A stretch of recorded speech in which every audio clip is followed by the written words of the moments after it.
হর মহাদেব। ওম নমঃ শিবায়। কেমন আছেন আপনারা সবাই? আমি দীপ্তেজ বি মণ্ডল। আজ নিয়ে চলে এসেছি মা দুর্গার আশীর্বাদে 12টা রাশির একসাথে সবাই যাতে জানতে পারে, কারণ অনেকেই তো রাশি নিজে জানেন না। তো সবার জন্য কালেকটিভ রিডিং নিয়ে চলে এসেছি। সরি নয়েসের জন্য।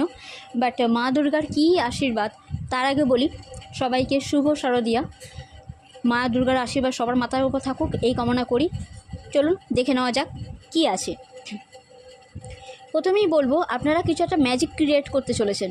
এই টাইমে আপনাদের মনোবাঞ্ছা কিছু পূর্ণ হতে চলেছে, তো কংগ্রেচুলেশন তার জন্য।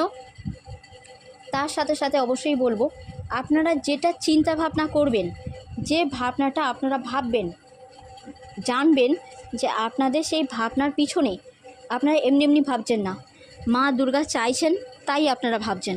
আর তার জন্যই আপনাদের উচিত হবে সেই চিন্তাটা, যদি পজিটিভ হয় অবভিয়াসলি, নেগেটিভ হলে সেটা রিলিজ করুন।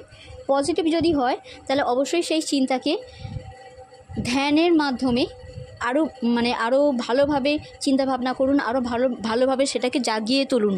সেই চিন্তাকে আরও নতুন করে রূপ দিন, যাতে আপনার সেই স্বপ্নটাকে পূরণ করতে পারেন।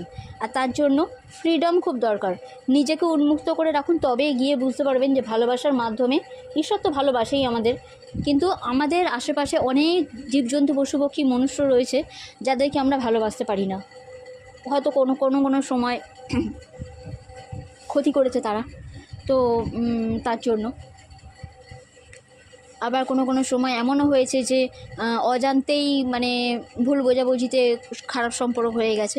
তো কোনোভাবে যদি এমন কিছু হয়ে গিয়ে থাকে, তাহলে সেই সম্পর্ককে ক্ষমা করে দিয়ে সেটাকে লেট গো করে দেওয়াটাই ভালো।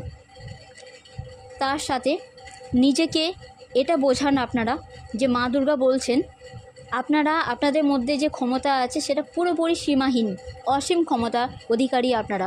কারণ মা শক্তির আশীর্বাদে আপনারা এগিয়ে যাচ্ছেন, এগিয়ে গিয়েছেন ইনফ্যাক্ট। তাই নিজেকে টেক কেয়ার করা, বড়দের টেক কেয়ার করা, গুরুজনদের, বাচ্চাদের টেক কেয়ার করা খুব দরকার। কারণ আপনাদের কোনোভাবে নিজেকে কোনো গণ্ডির মধ্যে বাঁধবেন না, তাহলে নিজে যেটা পোটেন্সিয়াল আছে আপনাদের, সেইটা শেয়ার করতে পারবেন না কারোর সামনে। তার জন্য দরকার প্রকৃতির মাঝে থাকা,